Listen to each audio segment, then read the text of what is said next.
is that some of your merch that you're wearing right now? That is. This is some of our merch. Look, go ahead, plug. Go to Jenny's greetingsbyjenny.com and you can purchase some. So today we have Dario. Welcome, Dario. Tell us about yourself. What's happening, everybody? Thanks for being here. And Sydney, thank you for putting this together and having me on. First one. I didn't realize it was the first one. Yeah, you're the very first I'm one. nervous.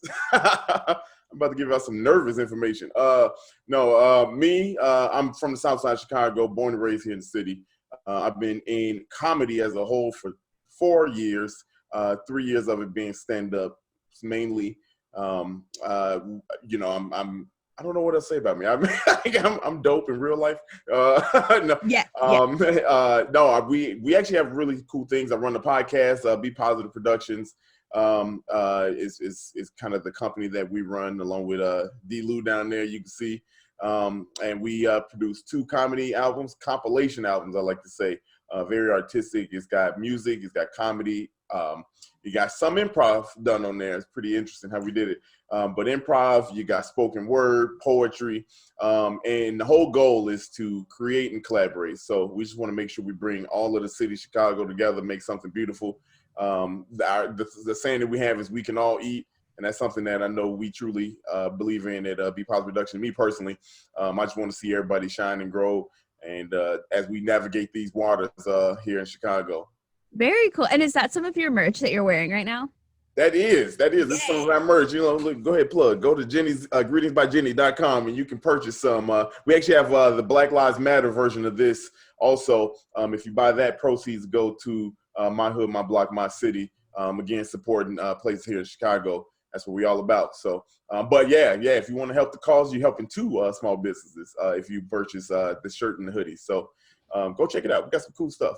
That's awesome. And I think it's really funny that it's called Be Positive because as I was telling you before we started the session, Dario is literally one of the most, if not, I'm going to say the most positive influence on the Chicago comedy community scene of its entirety. He's got the friendliest mics. He's got the friendliest demeanor. He's very welcoming. He's so inviting.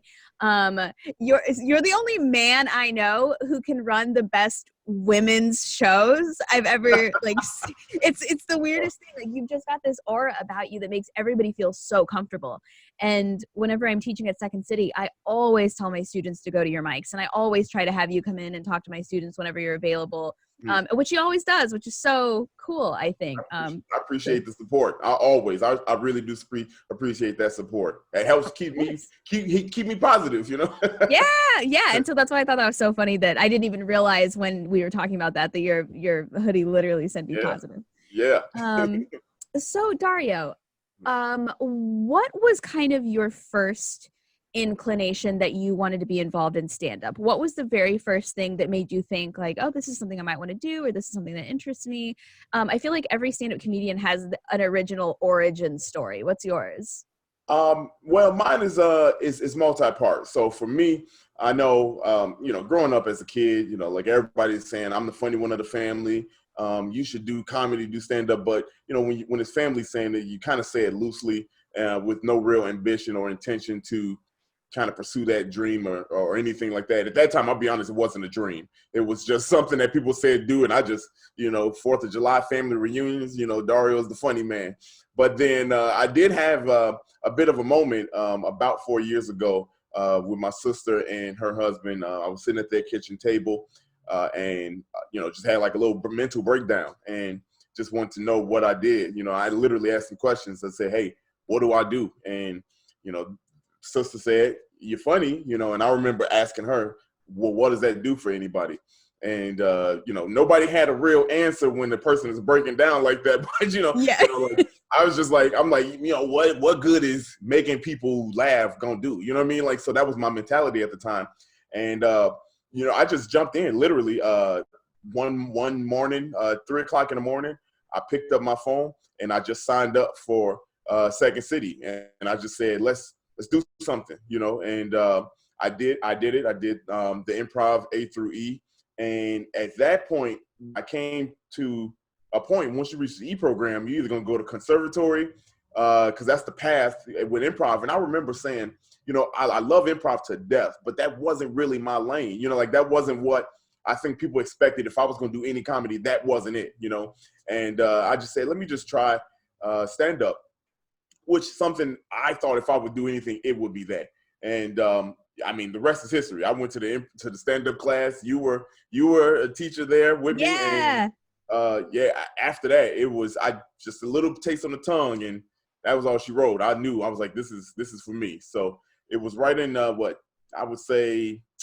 I think it was 2017. 2017. It was like what wintertime. 2017. Yeah, the only reason I remember that is because that was the first class I ever shadowed at Second City when I was becoming a faculty member. So technically, you and I had the same stand-up teacher, just like 12 years apart. I was like in 11th grade when he was my teacher. And I remember being like, oh, this guy is so funny. This guy's so funny. And I was so afraid that you were going to like only take one class and then I was never going to see you again. Like you were just going to like go back to whatever you were doing. Man, I thought about it, man. After that first open mic I did, I was like, yeah, maybe this ain't for me, And I'm going to sit down. Yeah. That first open mic, man, what a humbling experience. No matter where it's at, no matter what you're doing. Yeah, it's rough. Unless you're like me and you start as a teenager and people laugh because like they're being nice because you're a teenager. And then you realize at like the age of 21 that you're like, oh, I've never been funny. They've just been nice. I was a fully grown man. They were like, yo, this brother is just trying to do something with his life. Like, what is he having a meltdown? Like, what's going on? Right, for real. So with like positivity and with kind of like your go-getter attitude, it makes stand-up look like a very warm and inviting type of scenario. And so I was curious if you could tell us what is your favorite thing about stand-up, but then also like what's the worst thing about stand-up in your personal opinion? What keeps you going and then what makes you want to quit? Yeah.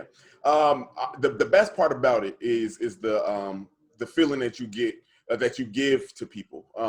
That's the best part about it. I don't know. People can do it for whatever reason they want. I know for me, it's knowing that, man, I just enlightened somebody's day. I can't tell you how many times in the very beginning, doing those early shows over at North Bar, and in those open mics out there in Plainfield, that was it for me, having people come up to me because people that come see comedy shows and things like that, they don't know the tenure of these acts, so you would have somebody come up to me and say, oh man, you just made my day better. And at that point it's like, geez, man, I'm like literally like 5 months into this thing. So that's an honor right there. And so like for me, that's always been the positive and the reason behind why I do what I do. We made a whole album called Laughter is Good for the Soul.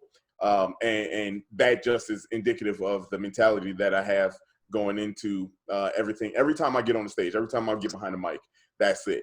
The negative of stand-up is it can be each other. You know what I mean? And I say that because like I love us to death, but at the end of the day, like sometimes we have that crabs in the barrel mentality, and what we need to understand as a Chicago comedy, not comedy as a whole across the world or the United States, but as Chicago comedy, we are the mecca, we are the starting place of comedy. Okay. And I think we can do a better job at kind of just uplifting each other and kind of getting behind the notion of, empowering each other to succeed and to do better. And sometimes, that can be a little bit much when you put as much effort as you do into your craft and, it's not acknowledged, due to the meritocracy of the whole thing or the hierarchy that is set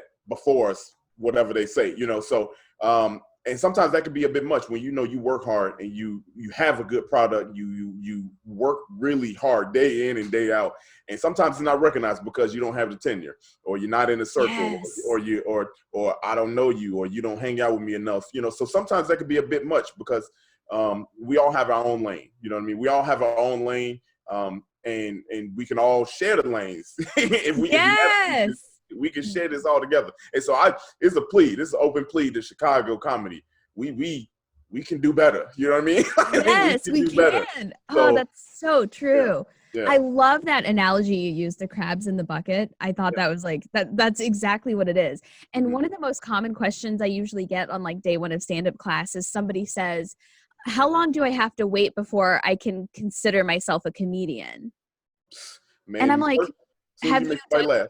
Right, like, I'm like, "You signed up for this class, you showed up, you got in front of us, you're a comedian now, like, what Yeah. you're funny or you're not," and I always use an example of there was somebody I knew who did comedy for a very long time, several years. I'm not gonna say the number because every time I say the number, people know exactly who I'm talking about, Yeah. but they did comedy for a very long time, but Hmm. the only problem was, for the last, like, several years they did it, their entire set was about how long they've been doing comedy and how they need to get booked Yeah. more. Yeah. And instead of like writing content, all they would do is get up and be like, I've been doing this for this long, yada, Yeah. yada, yada. And I'm like, that person's been doing it for that long and they don't have very good content. Right. Meanwhile, you've got people who've been doing it for 2 weeks who have some of the funniest content you've ever Yeah. heard. Yeah. So Yeah. attitude, drive, ability, practice, All that. that's what makes you a comedian, Yeah. not there's no expiration date. There's no like, oh, you have to have checked this many boxes. Yeah. There's no I don't know what the word is, but there's, like you said, there's no checklist. There's no rules to Right. this game here. You know what I mean? Like, Yeah, like I said expiration date, but I meant the opposite. I yeah, meant yeah, like no, right. No, I know what you mean. yeah. So we will open the floor to anybody who has any questions. What questions do we have for Dario tonight? I'm ready for everything. Let's get it. Nathan, you got one? Yeah, I got a question. So, how much of your act is verbatim, like you do at the same time every time you perform it, versus sort of, the joke structure, the beginning, the middle, and the end, and it's kind of different every time? I would say how much. I don't think I have a verbatim joke, actually. I really don't. I have, like you said, I got the beginning, middle, end. I know where I'm supposed to start. I know where the middle of it is, and I know how I'm supposed to knock it down. So a lot of times I just use one of my strengths is being able to ad lib and think on the fly. So I use that a lot of the time in my sets. So you know, I'll be honest with you, and I don't encourage anybody to do this. And I know my girlfriend, she's on here, she's watching, but it'll be 10 minutes before the show, and I'll say, "What jokes am I telling?" So it's I'll sit right there and I'll be like, "All right, I'll do that." And the reason why I do that is because I don't need to practice the joke itself. I already know what I'm going to say, but it's kind of filling out the room and the crowd, and what am I going to ad lib to it, or how am I going to make it funny and just make it different? So I be honest with you, man, pretty much none of my stuff is verbatim. It's exactly what you said. It's a beginning, middle, and end. I know punchlines though. I know how to do some punchlines. Yeah, I know the sticking points. Yeah. I like to tell people writing jokes is a lot like using Google Maps, right? Yeah. It's easier if you start with the punchline and then work your way from there. Because you Yeah. don't go to Google Maps and say, hey, Google, where am I going today? Like you pick, you put in the endpoint, and then you look at all the different options you have to get there, and then you pick the best one. Yeah. Right. Yeah. So as long as you know where you're headed, Right. you get there eventually. I know where I'm going. I just sometimes, we might take the scenic route to get to the point. I like that, the scenic route. Yeah. You know what? I take back what I said. There is a moment where you determine whether or not you're a comedian, and that moment is when you're sitting at a show and you realize you haven't put together a set. You've just been like having a good time watching everybody else, and then you're like, oh, wait a second. Oh no. Oh, it's my turn. That's the moment you become a comedian. There it is. Oh yeah. Did you have any other questions, Nate? I have a lot of other questions, but ask another one. So, like, what's the core of your act? Like, do you have like a 15-minute sort of core that you use and build around, or like, I don't know how long the shows you do are, but like I've heard people they're like, I want to get like this 20 minutes that's kind of down, and then I could do any time, and then sort of add and subtract. Yeah. I tell you this, I got a 5, I got a 10, a 15, a 20, a 25, a 30, a 35, 40. If you get where I'm going with this, man, you tell me, you put a mic in front of me, man, it's on. 3 hours. We need you to do 3 hours. Let's get it, bro. Everybody else fell through. I start rambling if I have to, boy. I started, man, at the age of 1. I remember nothing. But when I was 5, I do remember kindergarten. It was lit. No, but no, man. Like, to be honest with you, I do have a solid. If I said a go-to, if you just blindly like wake me up out of a nap and say, Dario, we need you to perform right now, a definite 20 that I can just go on and without a doubt, I just know let's go. And then from there, you know, I have an hour's worth of material. Never done an hour, but I've gone 30 plus minutes. So with ease. So I know I can do it if probably give me the opportunity. So, but a solid 15, 20 without a doubt, man. That's awesome. That's awesome. Who else? I know we all have questions. I'm going to go, I'll just start calling names in like the order that you hear on my screen. TJ's here. TJ, do you have any questions? TJ Stokes. Damn, this is like class. Yeah. Yeah, no, I do. Dario. What's happening? Do you write your jokes like on paper or do you use your phone more like in the notes? That's a good question. I used to write my jokes in a notebook. It's somewhere around here. But I used to write my jokes in a notebook. I used to have them like line by line, this, that, and the other, until I started kind of playing on that ad lib thing I was talking about. You know what I mean? Like I started realizing, you know, those ad libs, you write a joke down and like you look at that note and say, all right, I'm supposed to say it like this. But then when it's game time, you know, immediately it's thrown out the window, not on purpose, but I just start talking and damn, like, oh shit, I found another way to say it, you know? So I just write down the title of my jokes now. And then I kind of build around that. And everything's in my phone. What I do though is every year I got a note that says 2020 jokes, 2019 jokes, 2018 jokes. And I separate them. So if I want to ever throw it back one day, if we want to have a throwback night, you know, we could bring 2018 out, you know? Damn. Yeah. Okay. And one more, how often do you, I know somebody else, I think it was Nate just now, do you go over your sets? Like you say you go 10 minutes before, and that's like my process too, because I'll be like, all right, I got 5 minutes. I don't know what the fuck I'm doing. Yeah. But do you actually rehearse your jokes at home, or you just do them enough that you know I'm like, all right, I'm about to do this shit? Yeah, so I talk about my jokes a lot outside of the set. So after the set, yeah, I'll critique the hell out of myself, you know, and be like, oh man, that sucked, right. You know, or I missed a beat here, something that I should have known I should have hit, or I got caught up in the hype. And then as during the week or whatever time I have building up to a show, I'll just sometimes randomly sit and just say, hey, look, I think if I say this a lot differently, this would be better. And honestly, my girlfriend is good at it too. She will like sit there and she'll just say, hey, you know, when you said it this way, I like how you said it this way. Try it like that next time.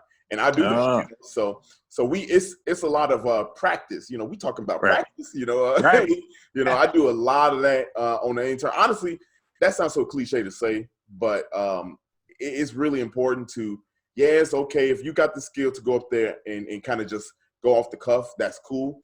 But I don't care what anybody says. You think as a comedian, you should think about your jokes in the off time. You got to, because like that's the only way you're gonna get better at it. That's the only way you're gonna get the fluidity down. That's the only way you're gonna feel confident in telling your own joke. To be honest with you, like I tell jokes about my stigmatism, my lazy eye, and that shit is hard to do.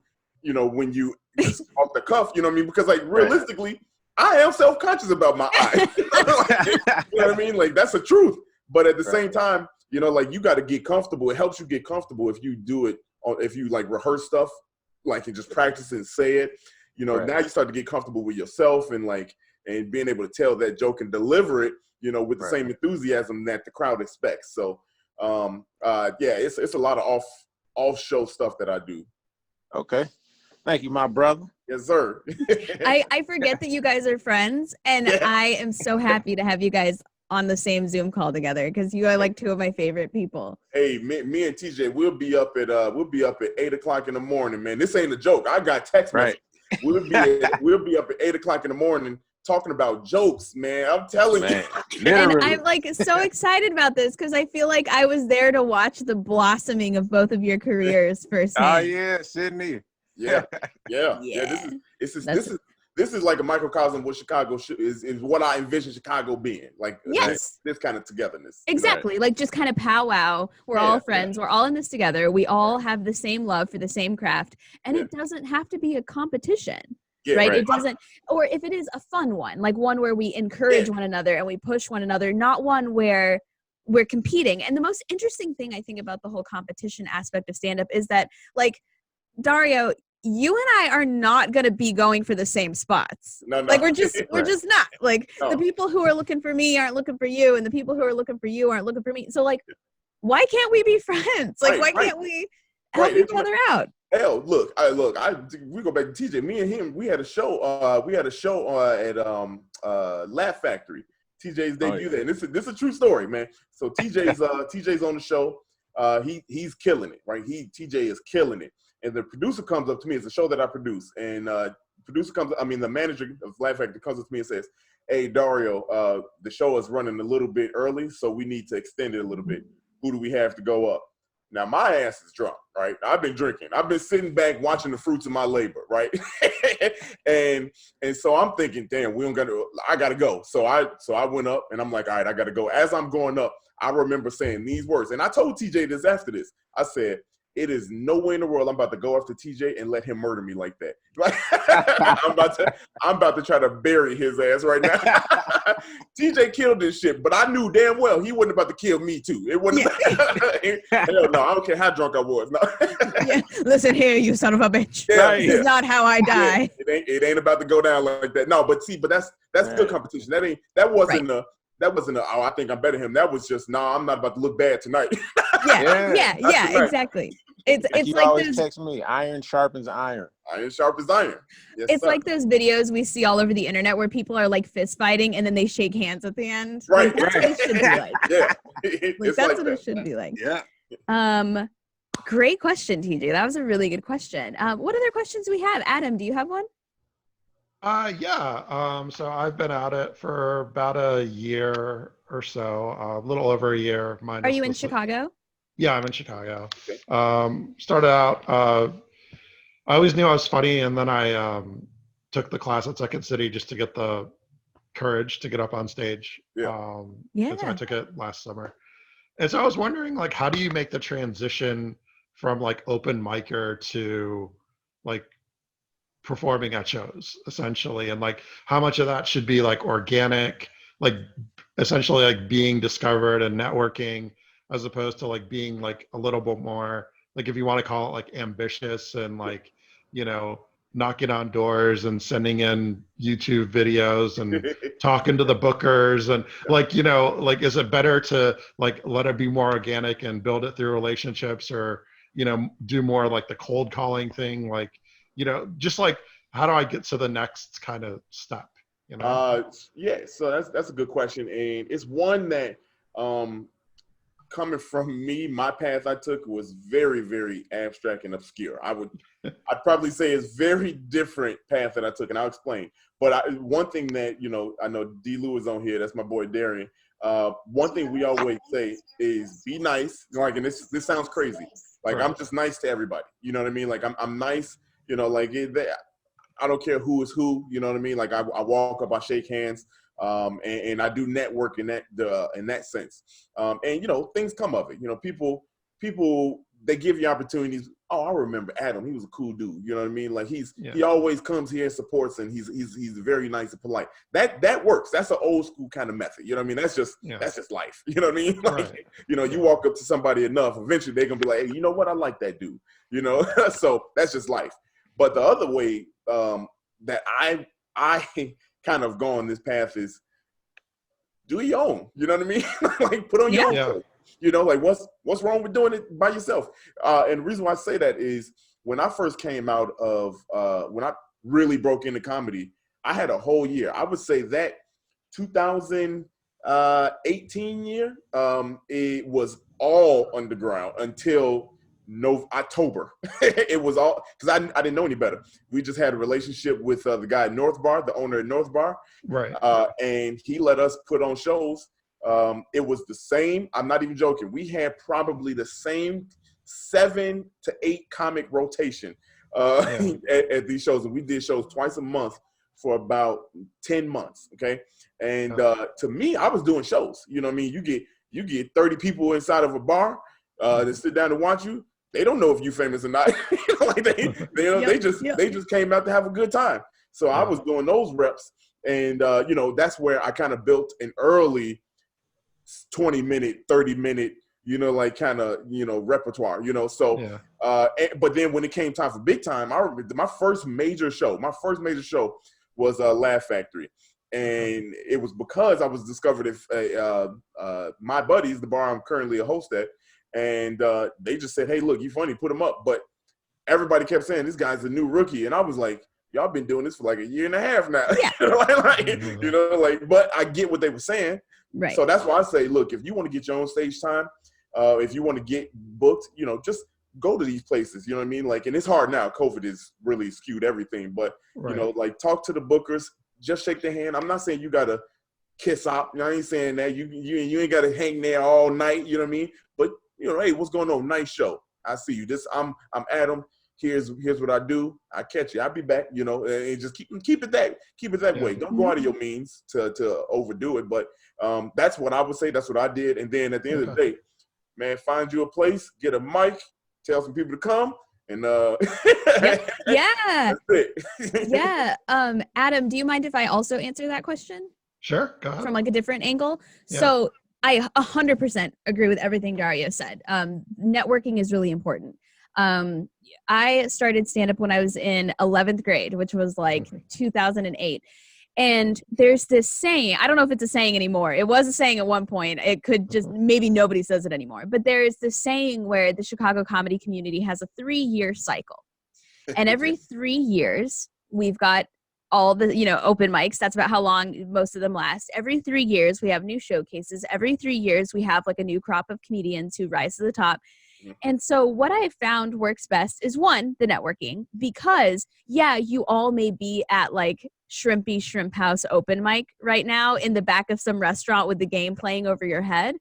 But when, say for example, you and I meet, Adam, when I'm sick and tired of doing those open mics, I'm going to start a show. Yeah. And I'm going to start a show and I'm going to have no idea what I'm doing. And I'm going to want to book people. And I'm going to be like, who do I know? Oh yeah, I always see Adam at Shrimpy Shrimp House. Like, I'll just book him. So then I reach out to you and I'm like, hey, I'm running a show now. Do you want to be on it? And you're like, sure. So then you've done your first showcase. And then you've done 2, and then you've done 3, and then you've done 10, and then you've done 11. And the next thing you know, you haven't done an open mic in 2 months because you've only been doing showcases. Right. But another thing that works out really well, and this is going to sound 100% anal retentive, but I promise you it works really well. Is when I started a spreadsheet, and on my spreadsheet, oh, thanks, TJ. On my spreadsheet, I would put the name of the show that I was applying to, how I applied, Facebook, Gmail. If they had a Gmail address, I would put it on there, the date that I applied, and whether they said yes or no. Yeah. And then if they said yes, or nothing the date at I got all. booked. Yeah. But here's the important part about applying to shows. When you apply to shows, always apply as though you're curious about what it would take to get on the show. So for example, I never reach out and say, I want to be on your show. Do you have any dates? I say, hey, my name's Sydney. Here's my credentials.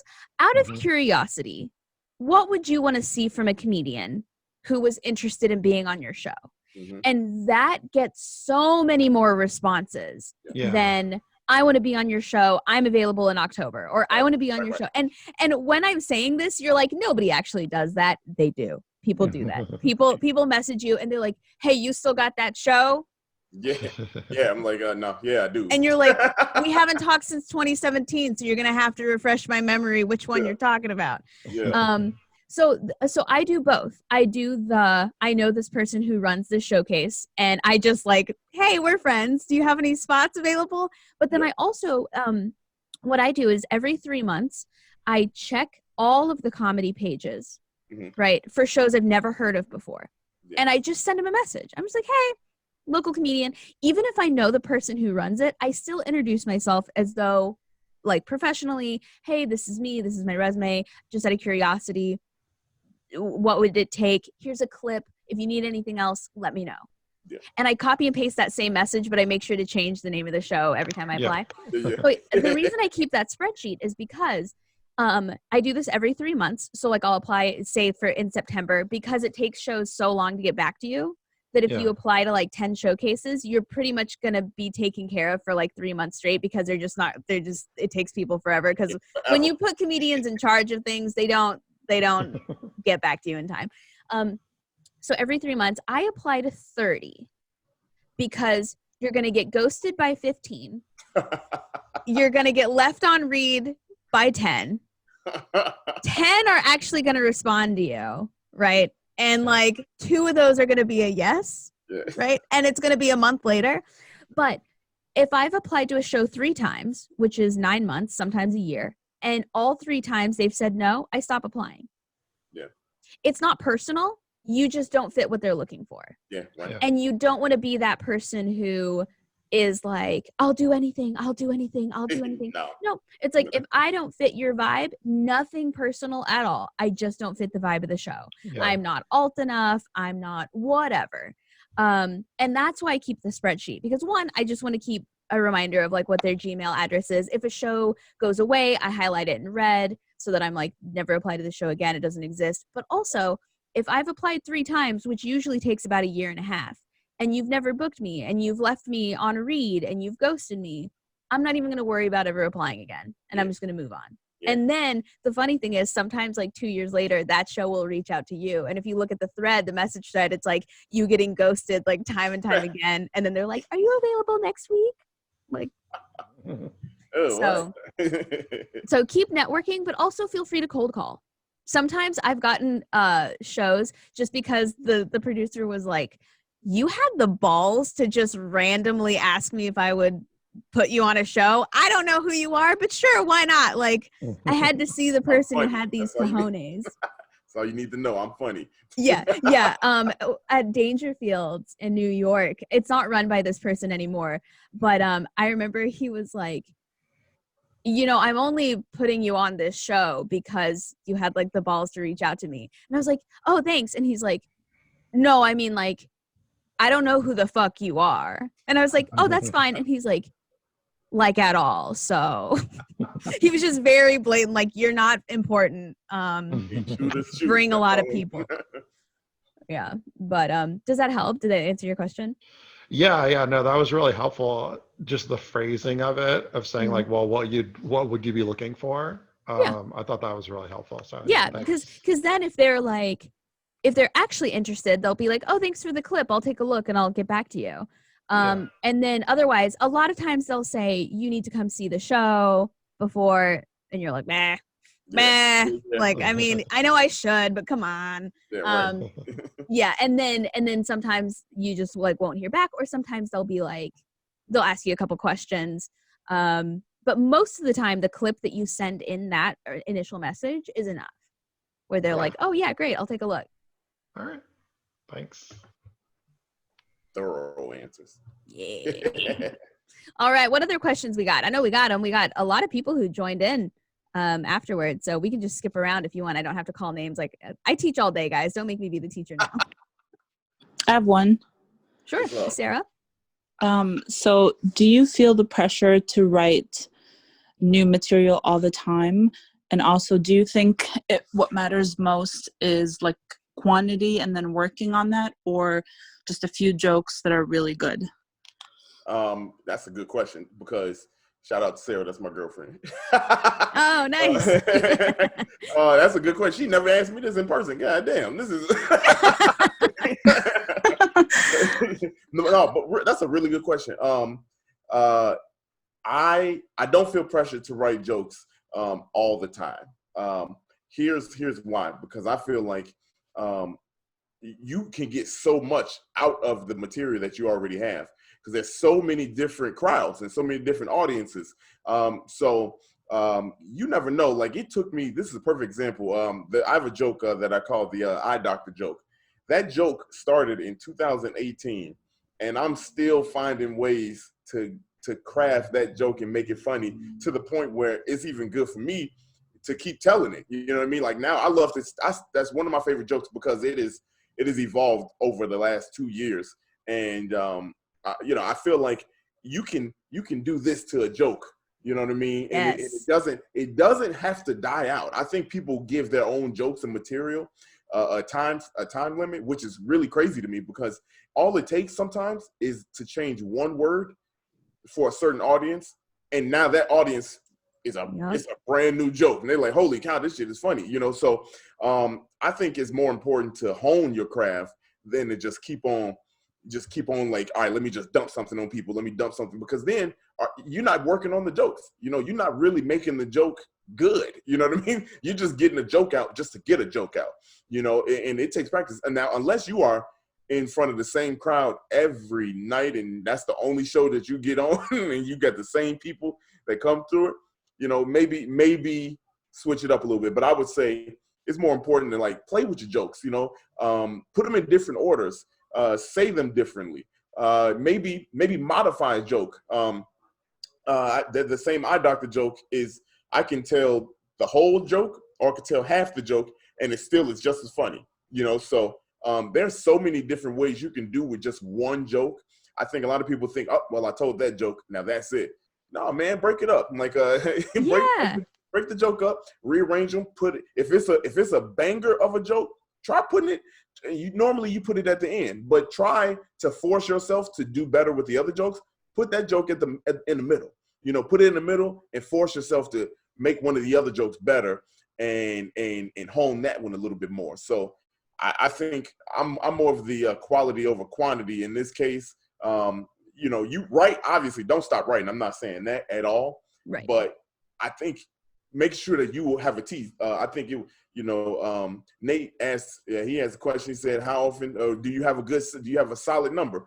That's why I got those solid numbers, is because I know these jokes in and out. I can rattle them off, and I've just made them better and better and better. And I added some along the way, and maybe, I don't know, maybe I'm rambling or no, but, or not, no. But, how I kind of filter a joke is I'll have new jokes start out as an opener joke and tell them in bits to the point that now that joke is out of the G League. It's now in the NBA now, like it's in the NBA. Now it's ready for a primetime spot right in the middle, right at the end. You know what I mean? So that's kind of how I advance my jokes. And if a joke gets tired at the beginning or at the end, you just shuffle it around, put it somewhere else, make it new again. So that I love playing with the jokes in that kind of fashion. You get to mold them. You get to really, really like feel your jokes. You know what I'm saying? And it becomes something beautiful. I mean, if it takes 2 years to make a joke hot, do it. Like, do it. That joke, that eye doctor joke, that eye doctor joke. When I first told it, I had no joke. I think it's on camera somewhere. That shit was 14 minutes. When I was like, damn, I'm getting tired of telling this joke. So, but like you worked on it. You take the bits and pieces out of it. All right, this was funny. People laughed here. Now that joke is down to, I could probably get it off in a good 4 minutes, a good 4-minute joke, or if I want to modify it, a good 2-minute joke. So, take your time with them, play with it, and make it right. Make it right. That's what's important. Yeah, and I try to tell people, don't worry if a joke is tired, right? Worry if you're performing it tired, right? Like you can tell with some comedians when they're doing new content, and you can tell when they hit that old joke because they're like, oh, haha, this is the part where you laugh. Whoa, then I take a drink of water. And you're like, don't worry if the audiences are getting tired of it. Worry if you're getting tired of it, right? And that's what I like what you said about like dissect it, put it somewhere else, yada yada yada. But also write content that you can continually use. Right. One of my favorite openers is a New Year's joke.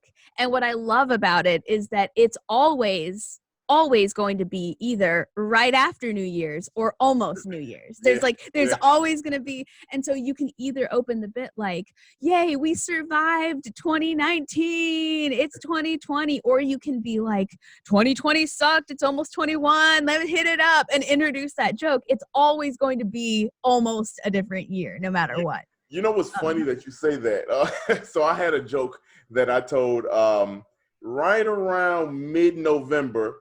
If I remember correctly, I started, or towards the end of November. The first time I told the joke, it was a countdown joke. And it was, I think the first time I told it was like, well, we got 45 days left in the year.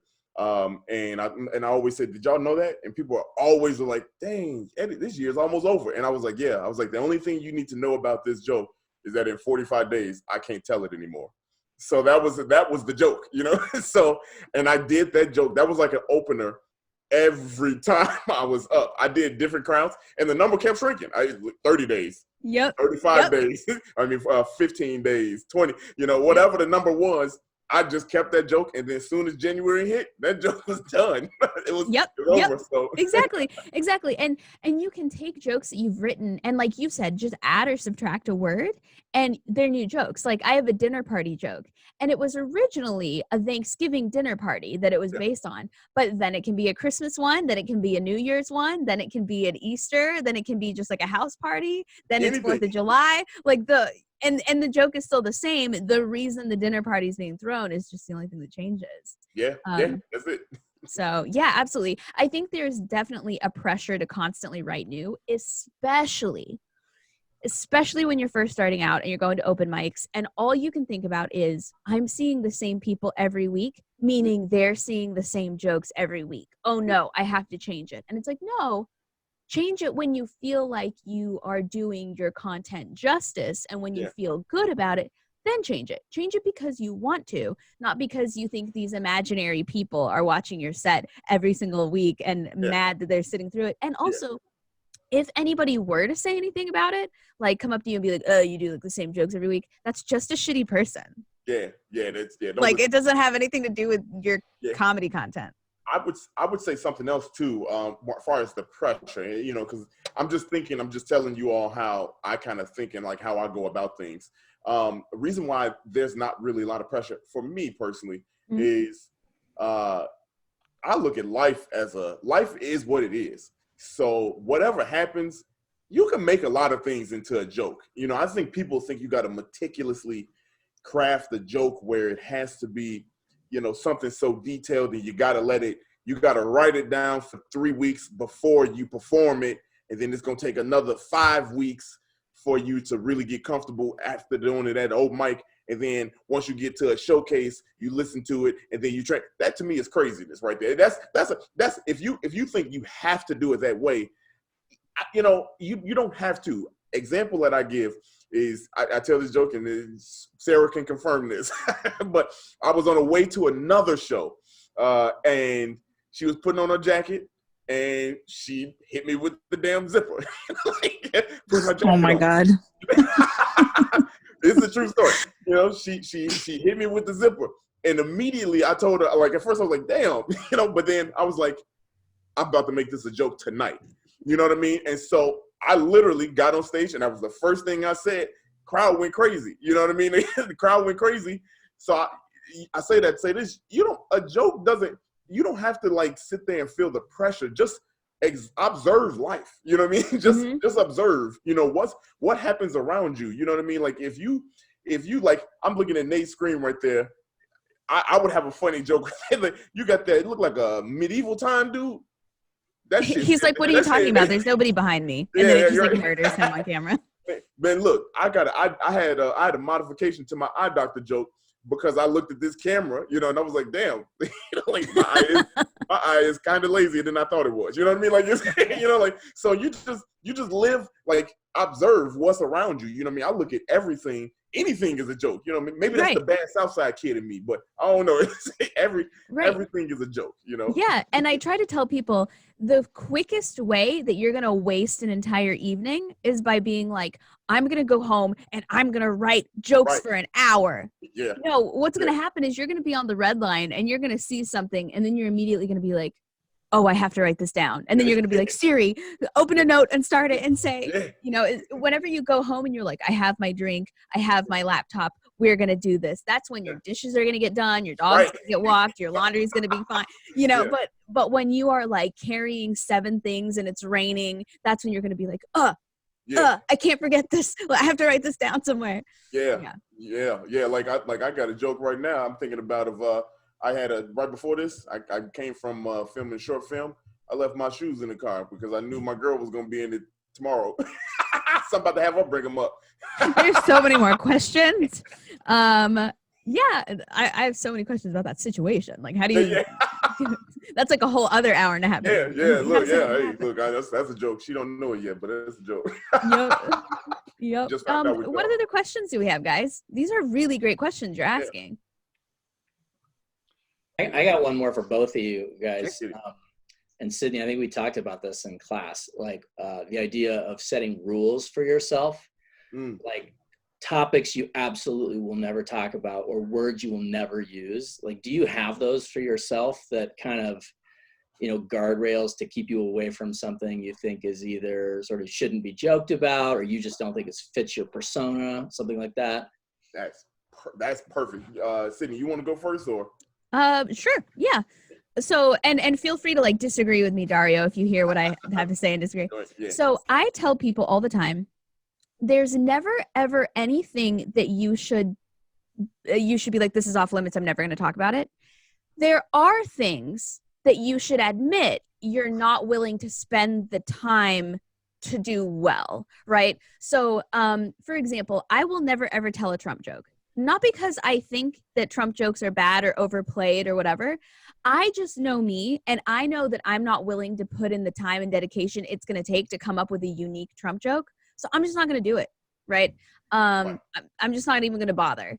And I don't necessarily feel like there's such a thing as an overplayed joke. I think overplayed is what people say when they're not like good enough writers to make it unique. You know, like online dating's overplayed or whatever. But again, there are topics that will be a lot harder to make unique, like online dating or Trump jokes or COVID jokes, because they are so common and because so many people do them. You really have to know that you're going to dedicate a lot of time and practice to that topic. So yes, there are a lot of topics that I personally avoid, but it has nothing to do with they're offensive or they're bad or they're this or I'm not allowed or whatever. And it's all to do with, I know that I'm not going to do it justice. And I know that I don't want to spend my time when I could instead focus on Arkansas jokes, redhead jokes, female-centric jokes, other things that I'm just more interested in writing about. And then I just avoid content that I don't feel like I have a seat at the table, right? Like if there's like a certain group of people or a certain religion or something, I tell my students all the time that the difference between writing a joke about something and making fun of something is whether or not that person can control it. Yep. So for example, if I see a weird tattoo, I can write a joke about that weird tattoo because that person made the choice to get that tattoo and they can have it removed, or they could have made the choice to not get that tattoo. But I'll never write a joke about like a handicapped person because that wasn't a personal choice. Right. If that makes sense. Right. Or like a race isn't a personal choice. And I would also argue that religion isn't always a personal choice because some people are genuinely like brainwashed in certain religions and they genuinely think that if they don't, believe certain things. So when it comes to like what I make fun of personal choices that were made and that person decided that thing. I don't make fun of things that you were born that way or you were coerced into a certain thing and that's like a religion or something like that. And then topic wise, just like broad general topic wise, if I know that I'm not going to spend the time to do it correctly or to do it super uniquely, I just avoid it. Mm-hmm. What about you, Dario? What do you think? Yeah, I mean, all those valid points. And like, I'm gonna work backwards with what Nate said. Right at the end of what he said, of his question was, does it fit your persona? That to me I always say, branding is everything. Yes. Eventually we create a brand for ourselves, so people around the scene know. And if you got fans or people that come watch you and, hey, look, I want to go see Dario because I know this is what I'm gonna get from, you get a brand. Okay. So I make sure I stay within my brand. I'm not I don't really talk about sex and genitalias and all that stuff. You know what I mean? I don't. That's just not my brand. Exactly. I'm not against it at all. That's just. Yeah, I mean, if you see me talking about something like that, I'm probably drunk. You know what I mean? I've probably been drinking. So I agree. Personal brand. If you know who you are, you know, work within your means. You know what I mean? Work within who you are. Don't try to be somebody else just because you've seen them. They did it. It was funny. They got a big laugh. That ain't you. That ain't you. Don't worry about it. It's okay. Then the other thing that I started out when I first started comedy. When I started writing them down, I said, I got the one main rule I got for myself is for me to tell a joke, I have to have seen it with my own eyes. It's got to be something I can personally touch. I touched that moment or it's a family thing. It's something tangible to me. It's not something I'm just making up and going from there and winging it, because the number one thing is I always want my comedy to be true. So if people come up and be like, Dario, that story's crazy. Did that really happen?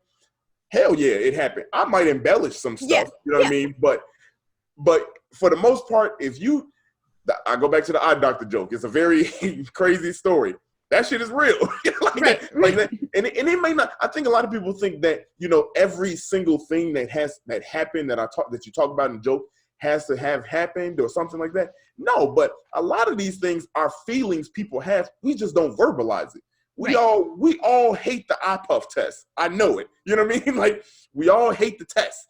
But it happened to me. You know, maybe not in the exact way that, you know, I might tell it, but it happened. You know what I mean? And that's my one rule. That's the one rule I have for myself. It's got to be something tangible. It's got to be something that happened to me directly, something I could touch, I could feel, I saw it with my own eyes, you know. Otherwise, if you hear me tell something that's off the cuff or something, like I said, I probably was drinking. So Well, I'm really glad you said that too. I'm really glad you said that because when I'm teaching classes, and you may remember this, Dario, I don't know if I was saying this at the time, but I always tell people you want to start with the truth and embellish from there because, you know, not just because like, oh, you just want to be honest, but also because relatability.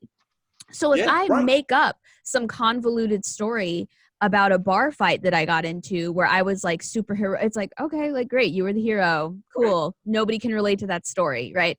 But if you tell the truth and you got your ass beat in the middle of a situation, you know what I mean? Like, I always tell people, you know, if you start from the truth and embellish from there, the likelihood that people in the audience will be able to relate to what happened to you or what you went through is so much higher than if you just wrote what you thought was a funny story. They're not going to relate to that. And also, I don't know how, but the audience can always tell when you're lying. Always tell. I don't know how they do it. I've seen comedians crushing it for like a solid 10 minutes. And then they end on a joke that I know them, so I know is fake. And the audience, like, they lose them. They just lose them. Or the audience starts doing that like, oh, that's cute chuckle. Like, oh, he's got a funny story. He's trying to trick me. The audience can always tell. So you want to be relatable.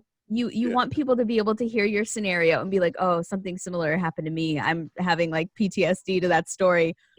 And you also don't want people to give you the sympathy chuckle when they know you're just trying to be funny and it's not a true story. Right. Being relatable is always going to be something that immediately you win over people with. But again, if you could tell a story, whether it's fake or not or believable, that's up to you. I just know me. Right. I can memorize my jokes. I know my jokes better if it's just something that I'm just telling real life, you know. I'm just up here. You getting raw Dario right now. So And I really liked what you said about the personal brand, because I don't know if you've noticed this, Dario, in your time running open mics. But whenever a newer comedian starts to perform, I usually see it in a classroom setting, but it happens in an open mic setting. You can always tell who their favorite comedian is.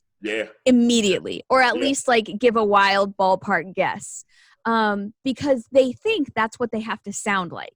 And I tell people all the time, I'm like, you want people, so like say for example, we're talking about Dario. You want people to look at Dario and be like, I'm going to put him on the same iTunes playlist as this other comedian because I like them both. You don't want them to be like, he sounds exactly like he's trying to be so-and-so. Yeah. And you can idolize and worship a comedian and not try to sound like them. Yeah. Right? Yeah, you definitely can. Like I love Dave Chappelle. I will never ever sound like Dave Chappelle. And if I try, it'll be cringy and it will be weird and it will make everyone uncomfortable. Yeah. But you have to just know your voice and, like you said, know your brand and be able to distinguish, I really like this comedian, but this is me. Yeah, take elements from them. There's nothing wrong with taking elements from people. Right. That's a good thing. Just don't take the material, but you know, just Yeah. take some elements of people and just find whatever niche is yours. Like if you do something quirky, like you say a certain word funny, or if you got like a certain dialect in your voice or like tonality in your voice, if that's your style, that's your style. Lean into it. You know what I mean? Like, have fun with it, you know?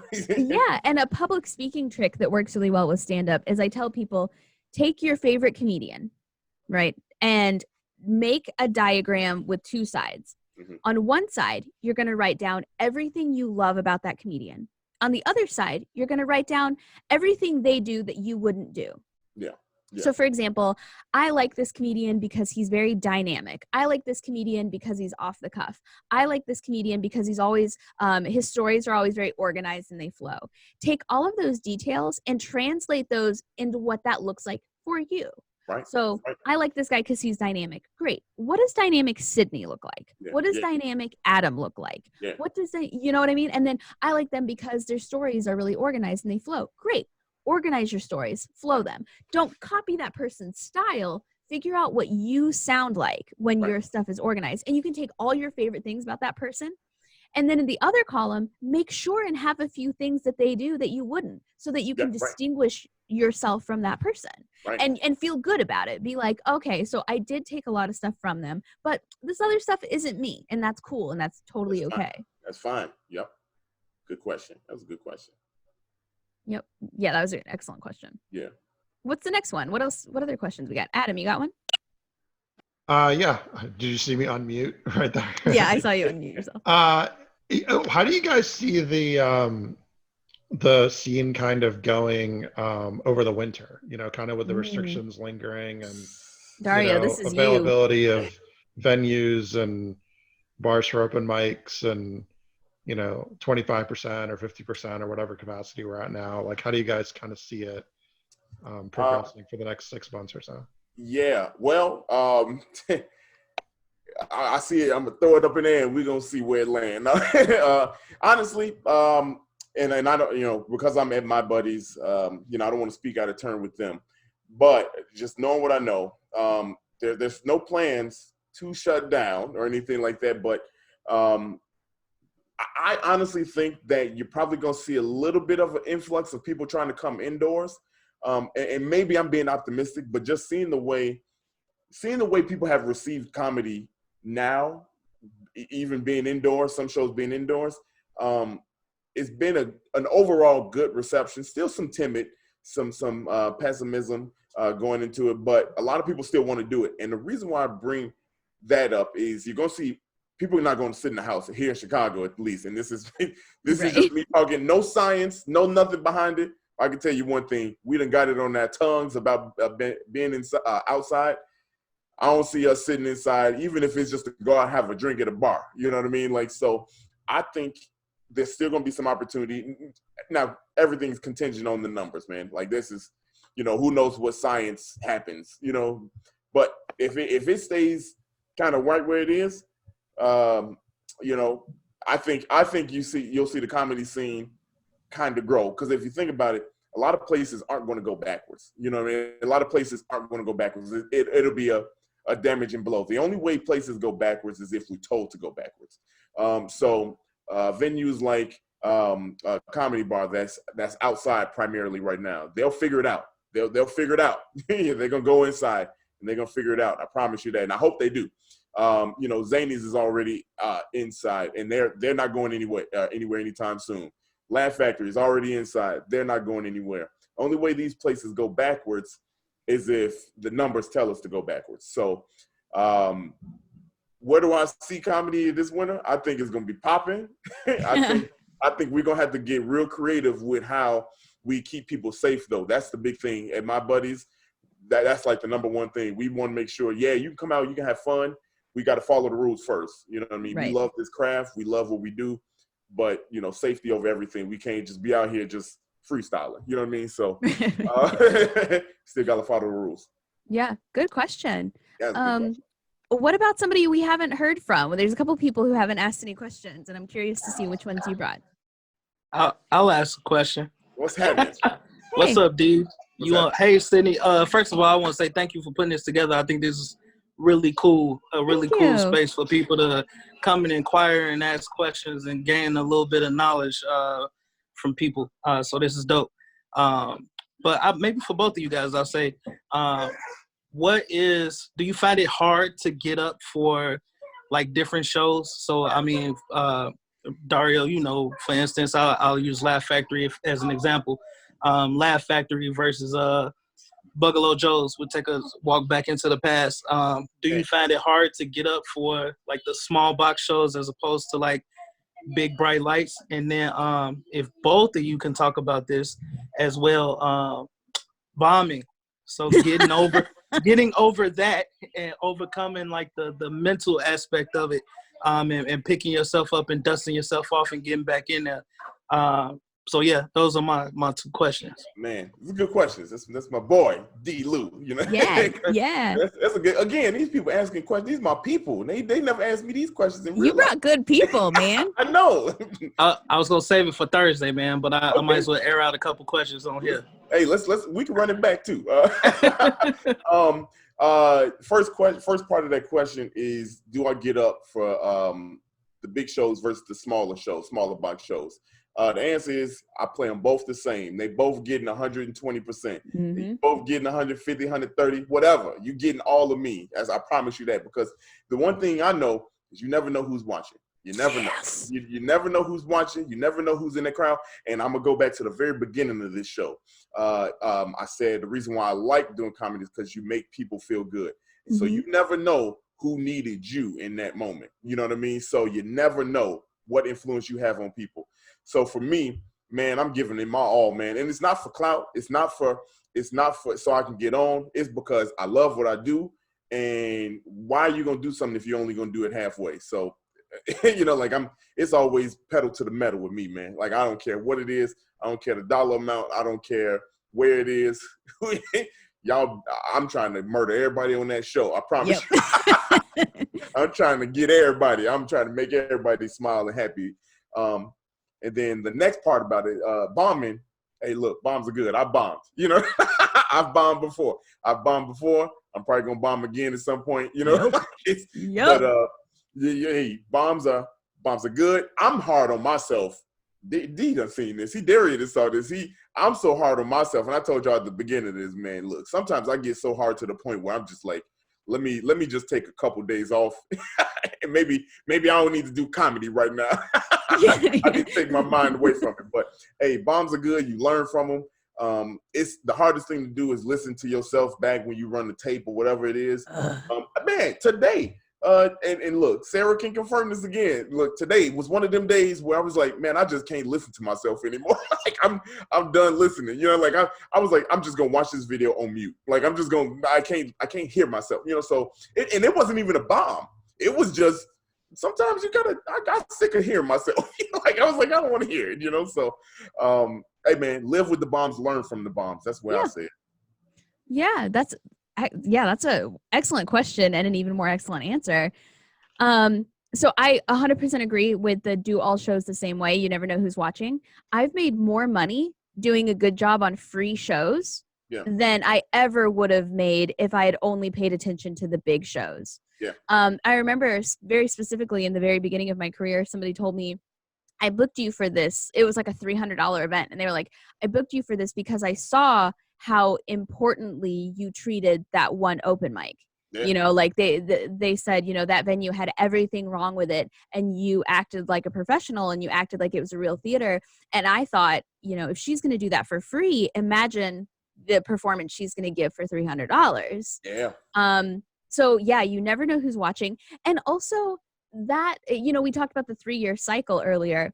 the person who is producing the show in the middle of that sketchy restaurant with the TV still on, you know, I keep giving that example, but it's so common.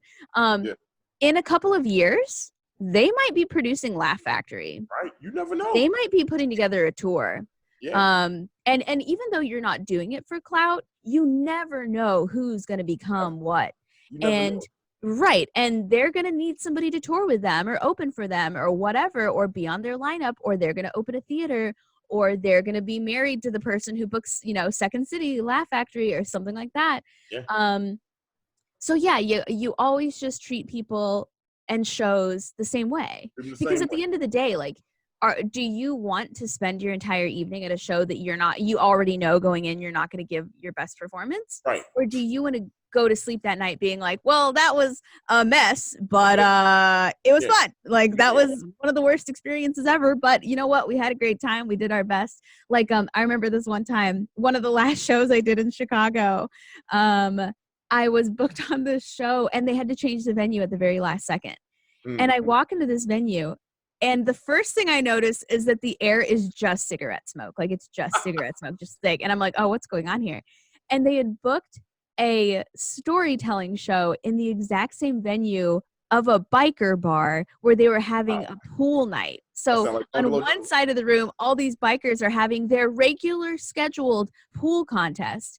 And on the other side, there's all these little ladies in cardigans, like scared to death of the men with the tattoos.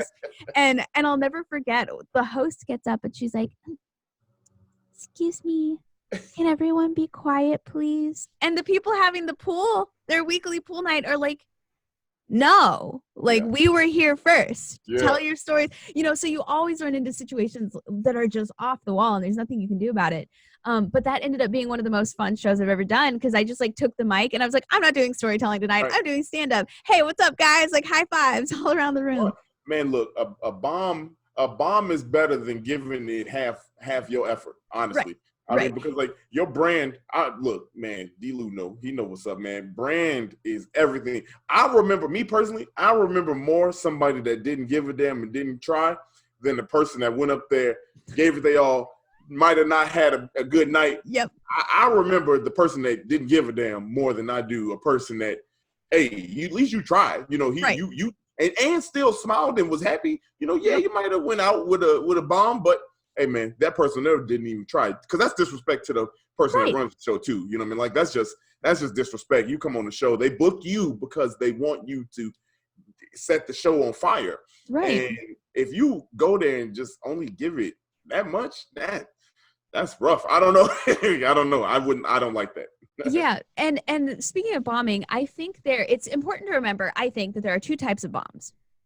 There's the type of bomb that's all you, baby. It's all you. Your fault. And then there's the other type of bomb, kind of like the one I just described, where you walk in the room and you're like, this is not going to go well. Beyond, you know, it matters beyond my entire control. I'm going to do my best. I'm going to have a good time, but this show is not going to go well. Right. So, and that definitely determines whether or not you can sleep at night, is what kind of bomb it was.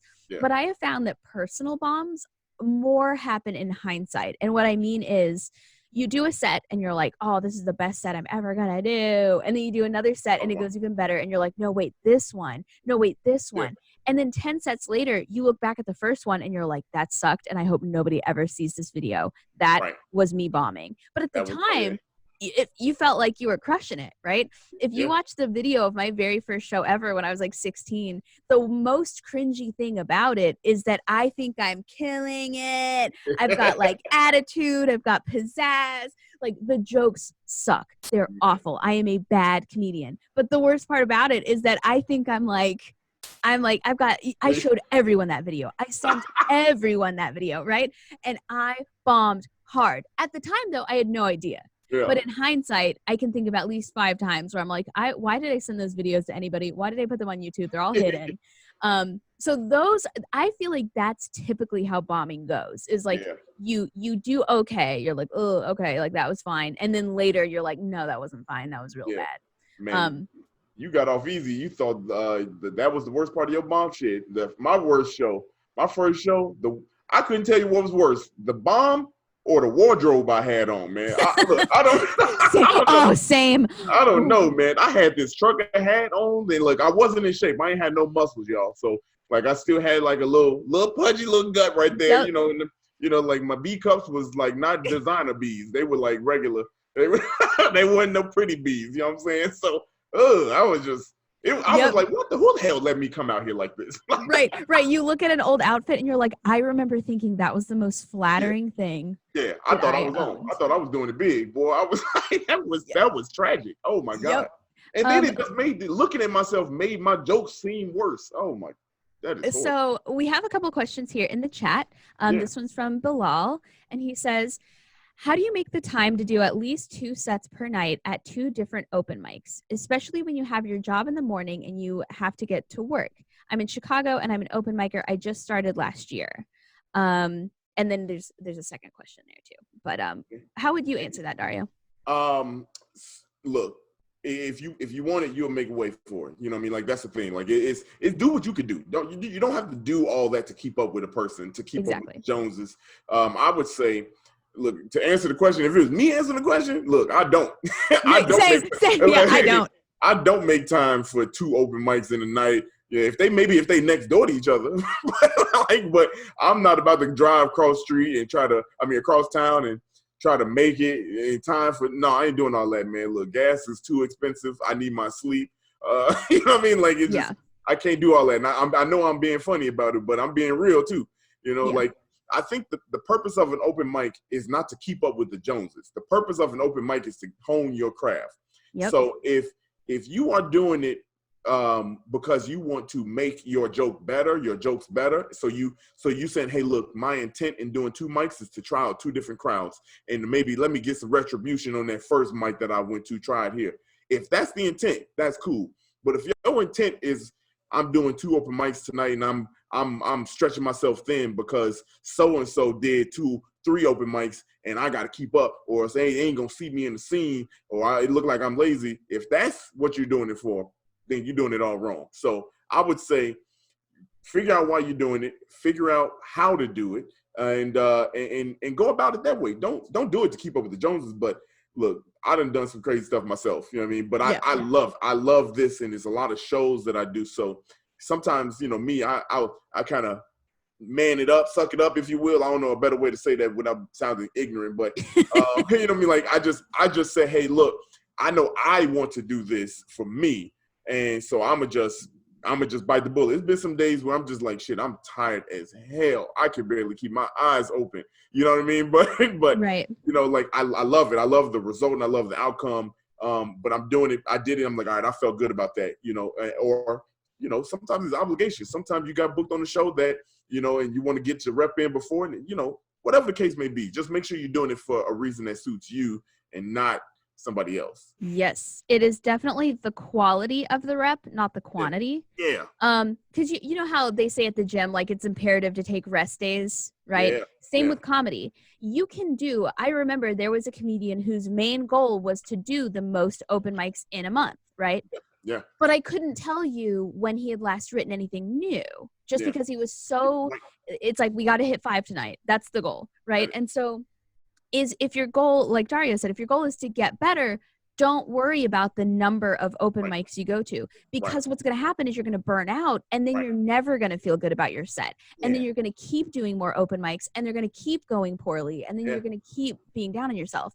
Whereas if your goal is, I want to try this room and see how it goes, and then I want to try that room and see how they respond to this set, like a science experiment, totally different. But the most important part is that you remember, there will always be someone booked more than you. There will always be someone who hits up more mics than you. There will always be someone who's been doing it longer, no matter what. So you might as well self-care, worry about the content quality, worry about how you feel. Are you exhausted? Go home, right? It's okay. Get your rest. right. Like, I remember back in my day when all I cared about was like how much I got up. I moved. I took 1 weekend to move.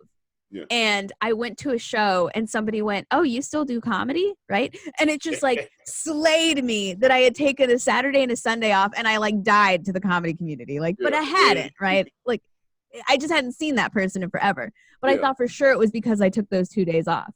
Yeah. Yeah, but don't feel like you got to. No, yeah. Don't feel like you have to at all. Everybody thinks everybody else is doing that, so they're all doing it to keep up with this imaginary, when really nobody wants to do that. Right. You don't need to do it. How many times a night you got to tell the same damn joke to get the result you want? You know what I mean? Right. It's like when you all find out you've all secretly hated the same restaurant, but you all kept going because you thought it was each other's favorite restaurant. That's what the open mic scene is. Yeah. Yeah. You know what I mean? Like you can figure out after one time telling a joke, if it was bad, if it was good, you can figure out, all right, what part went wrong.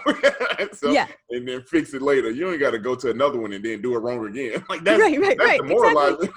Exactly. And then the second part of his question was this is a good question. Knowing what you know about the pandemic, what would you do differently as a stand-up comedian, if anything at all? Ooh. Wow. Wow. Okay, shit. Let me sit up straight. That's a deep one. But wow. All right. Let's see. So what would I do differently? Are we talking before? I'll answer both. If we're talking before pandemic or after pandemic, during pandemic, because we ain't after. I think before pandemic, leading up to it, and again, this is kind of like mixing politics with, with what we do know. Yeah. You know what I mean? Like, and it's not politics in a bad way, but like, had I known the right information, I think I would have kept the comedians a little bit safer and said, hey, look, this is what we got to do to kind of prevent a spread. Because it was a lot. We went all the way up until the buzzer until they told us we couldn't go anymore. And even after then, I was just mad. I'm like, they told us to stop. They taking away our freedom or whatever the case is to perform this art. And then, you start listening to the numbers and realize, oh shit, people are dying. You know what I mean? People are getting really sick off of this. So for me, I think I wish I'd known the information because safety over everything. Now, would I do anything differently? I don't think there's a right answer to do anything differently, to do anything better. Some people will say, stay your ass at home. That's the ultimate answer, and then there's some people that will say you got to be super cautious and have everything clean and this and that and the other. And I think if I lean towards the latter, I give my buddies a lot of credit in what they help do for the space there to give people a safe space. And make sure that we follow every single rule to a T. It took us 4 hours to determine how to even come back. And I'm talking detail, tape measure, make sure people are spread out. Here's the rules. So I don't think right now I would do anything different because I don't want to say take the numbers prove if you do it the right way, it could be done. You know what I mean? So if you go by data, you go by science, you live by that, I think you're good. So I wouldn't do anything different now. I do wish we had known a little bit more before, just because like I was one of the people at the beginning, like everybody was like, this is ridiculous. Why are we shutting down? It's not even me. But, I didn't know, Right. Unfortunately, we didn't get the right information here in America. And it is what it is. So I think had I known it, I probably would have been like, you know what, maybe we take a step back from this, until we know something else, But again, hindsight being 2020, we didn't know. But right. But that's a deep question, man. That was a deep question. Right now, my buddies is super safe. It's very safe. I don't want to say it's safer than anybody else because we don't know what the right way to be safe is. Right. But I tell you this thing, we care. We got so many measures to make sure it's safe. Temperatures as you walk in, 3 different hand sanitizer stations. Nobody can touch a mic. We got partitions up between tables. Everything is 6 feet apart. We doing everything. We're doing everything they tell us to do. So. Yep. Literally the only thing I would do differently is in February and March, I spent a lot of money on ads for shows that never happened. Yeah. That's the only thing I would do differently is I would go back because I had just started that like Spotlight open mic and you did. And with 773, I spent so much money promoting those ads and so much time making those ads by hand. I had like 6 months worth of lineups done, the photos done, like everything done. And I just would save all that money. That's the only difference. Yeah, I would that's save a lot of money. man. You know what? Now that I think about it, like I don't think I would, in that sense, you know, of like performing wise, I don't think I would have done anything different. In that case, because we were poised for the year. I think you know, me and D. Lou right here, we were poised to have a big year. We had some major announcements going on that we were ready to drop on people, and it didn't happen. But I don't think I would have done too much differently. Actually, this year, when it comes to, you know, personal growth wise, was probably the best year that we've ever had. Yeah, isn't that weird? Yeah, and I know a lot of people probably like, well, you had a good year in a pandemic. I mean, I can look at the negatives if I want to, but you know, the positives, you had an album debut at #1. You know, like we've grown our brand, Be Positive Productions, hand over fist. The podcast is doing well. We got another album we're working on our second album in a pandemic. So, you know, right. I don't have too much to complain about. You know what I mean? Right. Yeah, it's very amazing how much like personal growth has happened in the last 6 months or so. It's fantastic. Hey, you put your back against the wall, you got to do something, and I'm ready to perform. That's yeah. So if you had to come up with one, because we're coming to the end of the time. Yeah. If you had to come up with one, just like if you remember nothing about what I've told you tonight, remember this, what would you say? If you take one thing away from this, it is stay true to yourself. Drown out the noise. Know where you want to go and go that direction. That's the big thing. There's going to be obstacles. There's going to be things that challenge you as a person, as a performer. But you can't let that hold you back. If we look at 2020 as a whole, there are so many things that could have stopped Be Positive Productions, and now I'm talking in a we term here, not a Dario Durham term, because I'm part of the brand. And there are so many things that could have deterred us and stopped us from growing personally, growing as a brand, and growing in our craft. And if you listen to those things, you're never going to get anywhere. But if you just say, hey, look, I have an idea, let's execute on it. Doesn't matter how long it takes. Doesn't matter who's going to do it with you. It's just do it. You know what I mean? And I know Nike took that one, but just do it. If you got a passion for something, if you say, hey, look, I think this is going to work, just do it. Just do it. You know what I mean? Like it'll get done. It'll find a way.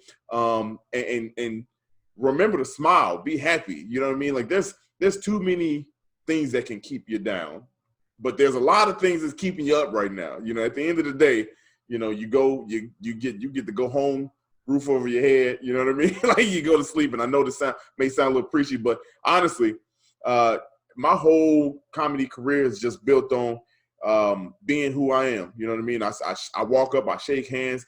You know, I love doing these type of things. Again, Sydney, thank you. Like I love doing these type of things where you can directly talk to people and help out. You know what I mean? Like just help out, pass on knowledge to people as you go.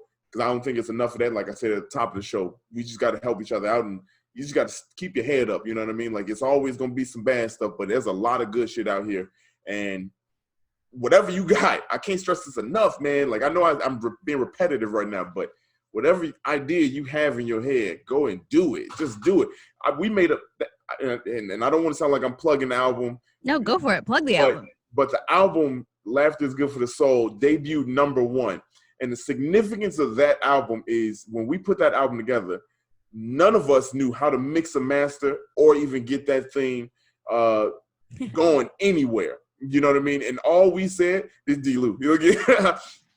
All we said, we literally said, all right, I'm about to buy Logic Pro X. Do you know how to use it? Hell no. But we gonna figure it out. We figured it out. We put an album together. Like we said, like it was scheduled to be put out. We did it anyway during the pandemic, still on time, and it went #1. You know what I mean? You never know what kind during a pandemic. During a pandemic, I think when it all boils down, when it's all said and done, I don't know about D-Lou. I think I can speak for him on this one. That might be the greatest thing we did all year. that might be. That's one of those things where it's like, yeesh. I think 100%. 100%. You know what I'm saying? 100%. Yeah, we shocked ourselves with that one. But you know what? It goes back to we didn't give up. We could have laid back and said, damn, well, this year's a wrap, but we didn't. So long story short, just do it. Just know, hang with your friends and keep your circle tight. There's people around you that care about you. Stay with them. Work your butt off. Do it for you, not for anybody else. Have fun, man. Just have fun with it. Just make it a fashionable thing. You know what I mean? Like, if you got a click, a Be Positive Productions click, let people know you got a click. You know? Yeah. You know, like, it's fun. It's cool. It's cool rocking the colors. You know what I mean? Like, it is cool. You know, and honestly, I rock your colors too. You know what I mean? Like, you got merch out there, you got anything that you want to do, man, dude, like, hey, Adam, man, if you got something, man, that you got an idea, talk to me, man. We'll plug it. We'll work with it. That's how we are, man. We just want to see everybody grow. Or if you're interested in taking a comedy class, I just so happen to offer those on Zoom. Let's go. Yeah, so hit me up if anybody's interested after this. Check out Be Positive Productions. Yes. Thank you so much, Dario. Once again, you're always the best. You always are the most positive. Thank you for your insight and your wisdom. Thank you. And also thank you, Dee. Like, right? Like, that's your partner in crime right there. That's Dee Sarah. Thank you. And thank you to everybody who came tonight and asked questions. This wouldn't have been a very productive Q&A if we hadn't had anybody to ask questions. I hardly had to touch any of the ones that were sent in ahead of time because you guys asked such great questions. But yeah, absolutely. Check out, Dario's show that he runs at My Buddies. Check out Be Positive Productions. If you're interested in an open mic or a class or any of that, we're both super friendly people. So feel free to hit any of us up with any questions that you might not have gotten to ask during your session. But like Dario said, the most important part is to have fun. That's what it's about. Have fun. So, all right. Well, then I will call it a night. Thank you, everybody, for coming. Thank you so much, Dario. Thanks again. Thank you. Absolutely, Sydney. Always a pleasure. Thank y'all. All right. See you guys later. Peace. Bye.